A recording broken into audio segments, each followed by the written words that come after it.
Hi, we're Bruce and Cheryl. We moved from California to get away from the hustle and bustle of a fast-paced lifestyle and a not-so-perfect political climate to enjoy a slower speed, better values, and a rich Christian atmosphere. Join us as we discover our new environment, rebuild our new-to-us home on 2.5 acres, and enjoy the scenic southern landscape of central western Georgia.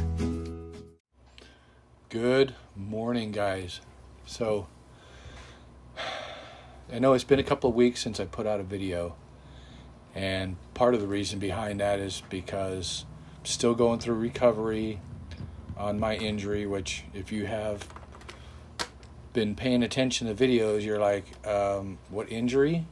Well, you'll find out it's coming up in the future. So we're still way behind in putting these videos out, and what you're looking at right now is the areas where I've removed all the rest of the subfloor, and I started cleaning up all the insulation and the underlayment. They like pinned an underlayment underneath the floor joists, and that's where they had that layer of insulation. And of course, you had a lot of rodents got into that, made a lot of messes. But we've just been inundated with things, trying to take care of stuff that has to be taken care of.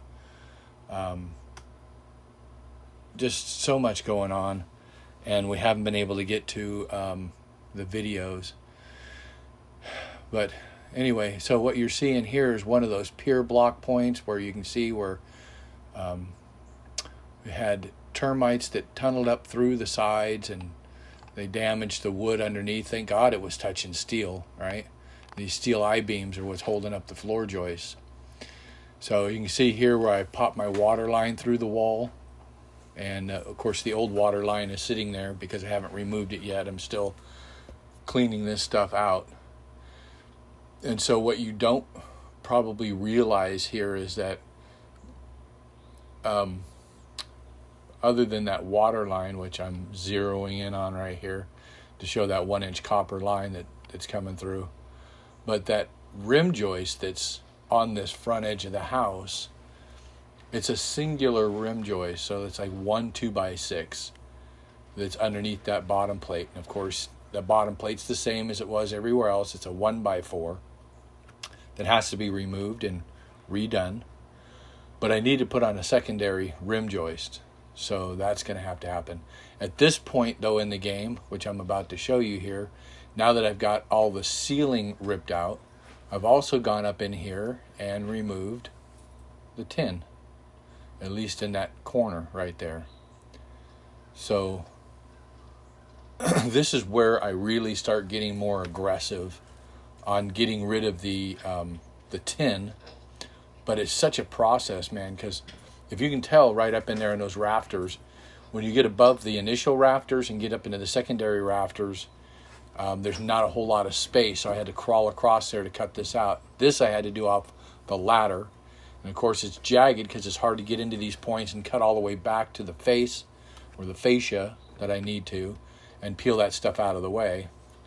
So I've got the one panel down, and I'm fixing to get the rest of these panels, cut and removed. But in order to do that, I got to clean up the rest of these floor joists. Now, this is some of the trash that came out, and of course that big pile right there is all the subfloor in a big pile. Believe it or not, that's 2 truckloads full of debris. And then if you notice here, the Christmas tree's lying on its side because we're after Christmas. And I guess I'll come back to it. You'll see something about the leaves.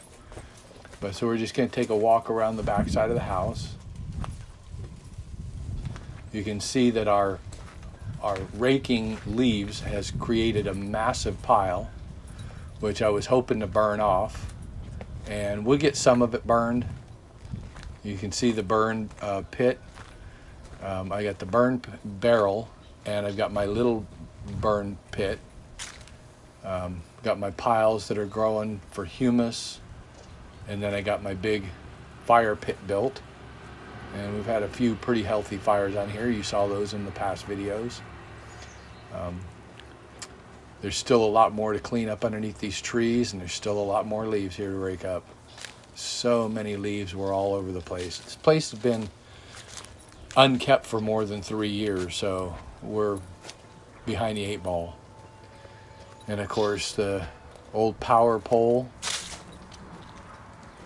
the back deck, which still needs a lot of work.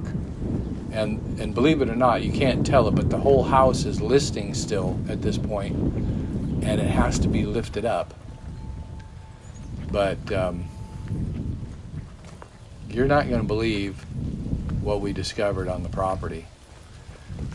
We didn't notice it at first, but after a couple of weeks, actually it was a couple of months being on the property, after the trees had lost all their leaves, so you can see that there's still some green over there to the right.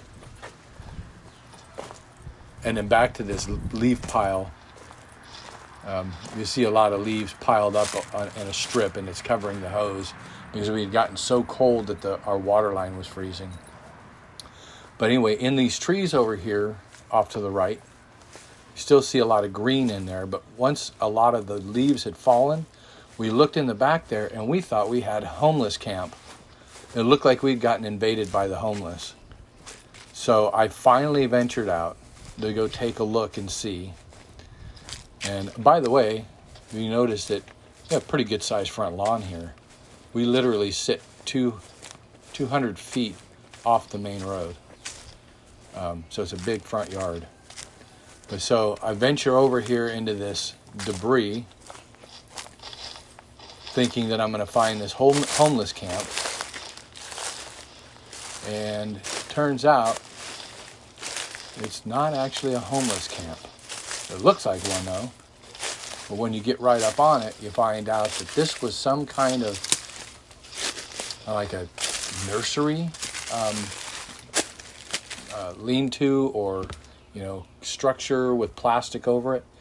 And you can see that there's all these little starter bins and plastic trays for nurseries, and literally they had this thing set up in here where it had electrical in it, but it's super dilapidated and falling apart, and it's just another big pile of mess that we got to clean up. Just another thing that we found on the property we got to deal with. And well, we just haven't gotten there yet, even still. So a few months have passed, and that's where we're at right now.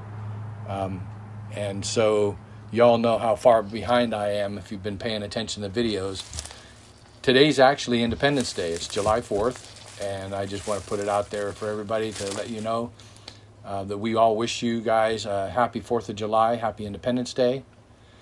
And hope you come back and watch the rest of the videos so you can see where we wind up. And I'm going to do an extra special today. Right now I've only got so much video posted to show this. I'm going to actually add another video and get us a little farther ahead and a little closer to real time. So let's just walk back over, take a look at some more of this this tree line that we have here. Without the leaves on it, it looks pretty barren. But boy, I'll tell you what, guys, when you get to the videos that are coming up and you see these trees when they're in their splendor, all blossomed out with all their new leaves and stuff, it's actually pretty spectacular. It doesn't look like much right now, and of course we'll clean a lot of this up and get rid of that underbrush. But yeah, that's a great place right there for some tree houses. And that's what I'm saying on the video as I'm walking through here, looking at that. Grass line that you see. What a great mowed versus mowed. The mowed side is ours. Possibility for the future. And then, gosh, I wish I could stop on that. We'll go back to that later. We'll talk about it. But this is what the front of the place looks like, or looked like at this time. And it's, like I said, it's going to get such a massive makeover, you won't even recognize the place when we get to the end. But it's a long road to hoe, and we haven't quite gotten there yet. I think I'm going to get rid of that front porch too. As I'm taking this video back then and looking at that, I was contemplating getting rid of that front porch. So we came up with a new plan to actually put in a big front porch, which is going to change, of course, the roof line. And after talking to the inspectors, and they told me what I can do, I got some exciting things coming up on that. So in the meantime, this is where we're living, at RV right there. We'll take a look inside and see our accommodations. I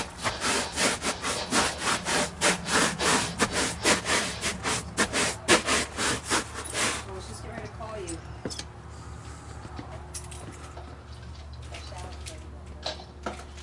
Your sandwich ready right here. Eating cheese. Hello. Eating cheese.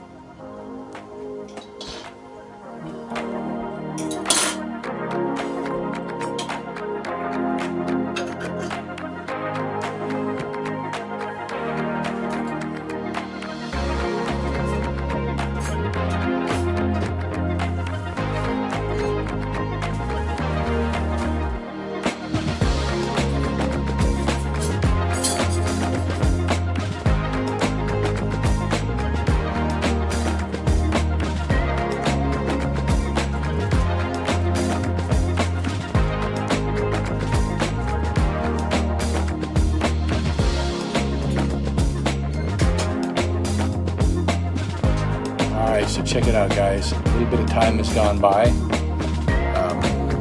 About almost 20 days since I was last with you. And you can see some progress is being made here. Got the refrigerator moved to another location. Got more floor joist down. Got more double plate down. Continuing to work on getting the rest of the floor joists in. You can see I've got a pier point poured down there, replacing some of these ones that were kind of cattywampus and were shallow. I mean, they're all shallow, but the ones that were kind of leaning, and I didn't want to try to straighten up those weird bases. And I don't know if you can really tell. I think I might have shown them before, but these bases that these things were on were tiny. There's a house plan up there I'm working off of. So I still got more rim joist to put in, more bottom plate there. I've got these guys back together, and then of course all of this underneath has been cleaned up and removed, and I'm actually considering here pretty soon removing these floor joists, but I want to get the other half done first. So I'm going to utilize a method of putting down some subfloor sections to prop up the wall and do some stuff. I wish I'd have caught that sooner. I think I will. I think it kind of slows down here because I've got several of these things I got to pour, these bases, to rebuild these pier points. And then I've got to go through here still and level everything. And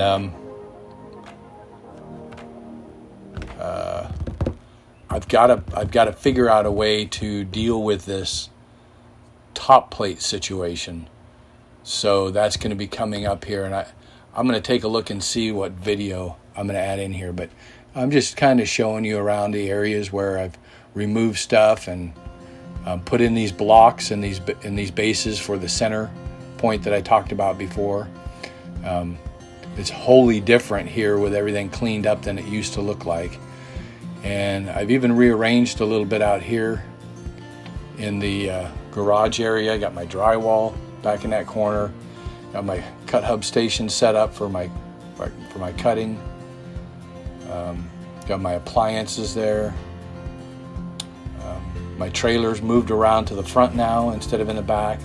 And I got this big old pile of insulation here, and I got to move that insulation again, but haven't gotten to it yet.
bottom plate right here is going to have to be extended. So I'm going to take that up, extend it all the way over to this point.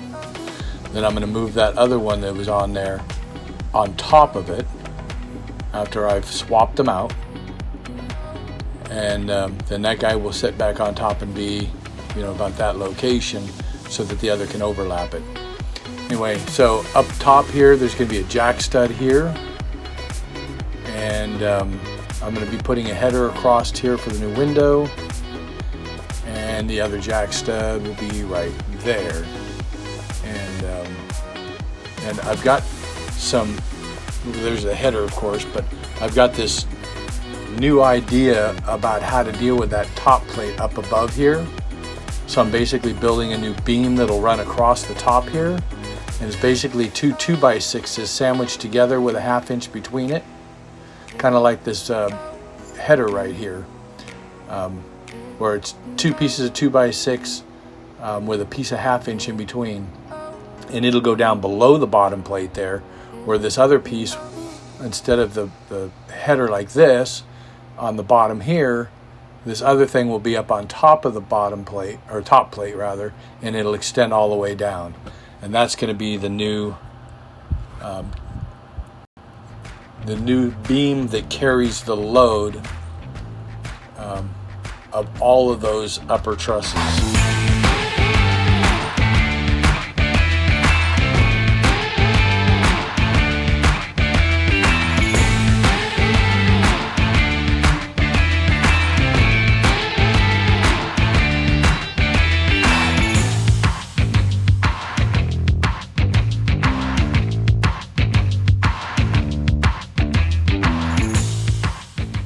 Okay, here we go.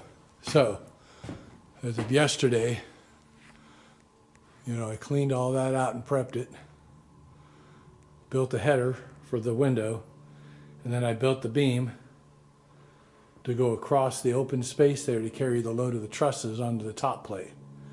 I haven't finished the bottom plate yet, which I'll do here shortly. But for right now,